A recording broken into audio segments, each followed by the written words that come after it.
Yon mga boss, magandang araw po sa inyong lahat. Welcome back po ulit sa ating Facebook page at YouTube channel. Sa video pong ito, alamin nyo po yung presyo niya at saka yung mga accessories at kung ano yung pinagkaiba niya dun sa naunang Tamiya. Bali, tapusin nyo po hanggang dulo para malaman nyo po yung presyo kung magkano. Bali, simulan po natin yung kanyang mugs. Bali, yung size po ng mugs nito is size 15. 4 stud universal po. Bali, yung sukat ng gulong is 195/55 size 15. Bali, yung differential po na ginamit dito is dibungo din po. Ayan, parehas po nung size 13. And yung bumper nito mayroong konting slant, or yan, kung mapapansin niyo, meron siyang pababa na design. And parehas lang din po sila ng front. And yung kanyang headlight is parehas din po sila. LED po, kasama na po dyan yung signal light, hazard, tsaka yung park light. Ayan po. Bali, angat po natin yung hood. Tingnan natin kung ano yung kanyang makina. Bali, sa makina po nito is Toyota 4K engine, 4-speed ang transmission. Ayan, parehas na parehas po sila nung nauna nating binidyohan na size 30 ng mugs. Bali, ang pinagkaiba lang po nila is yung baterya. Ayan po. Same na same po sila ng engine bay, pati yung mga design sa gilid, sa wiring. Ganun din po, pati yan, yung daluyan ng wiring or yung mismong harness nya. Ayan, sa tubo pinadaan para malinis tingnan. Ayan po. Kung mapapansin niyo, talaga namang pulidong-pulido po yung pagkaka-detail ng mismong engine bay nya. Ayan po siya mga bossing. Bali, pure stainless po to. Itong unit na to, bagong assemble po. And ayan po yung kanyang windshield mga bossing. Ayan, bago rin po yung windshield nya. Ayan, bali yung kaha po nito, buong kaha is bago po.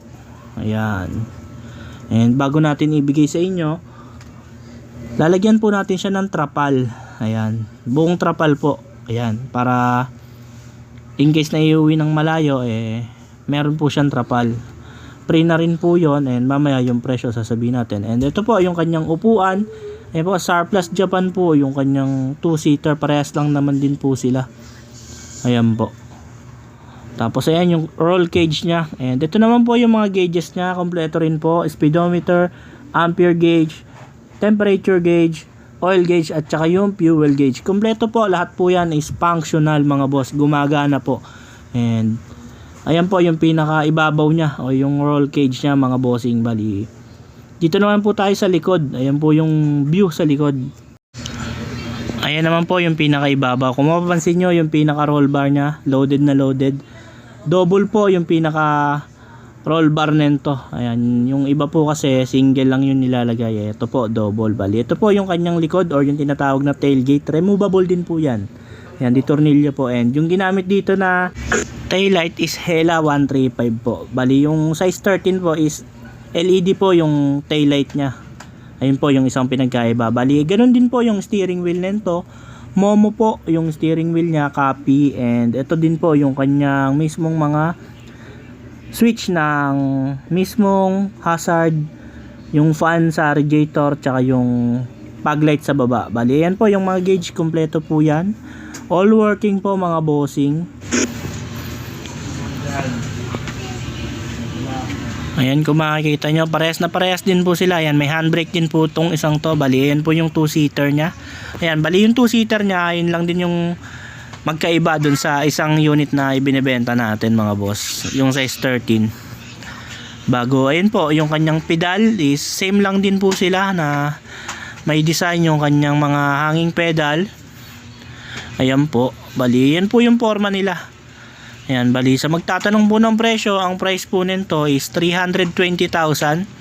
Negotiable pa rin po upon viewing, kasama na po doon yung registration, tire and chain jack, and pwede rin po tayo mag-deliver sa lugar ninyo. Ayan po. Sa mga interesado po, tawag lang po kayo sa number na nasa screen, and kung gusto nyo po mapabilis yung transaction natin, PM nyo lang po kami sa aming Facebook page. Ayan po, ipipin ko lang po sa screen. Ayan po, message lang po kayo dyan, all about owner type Jeep.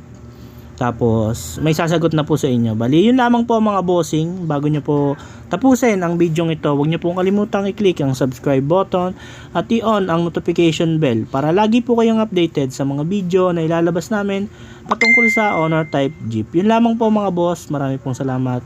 Ingat and God bless po sa inyo lahat.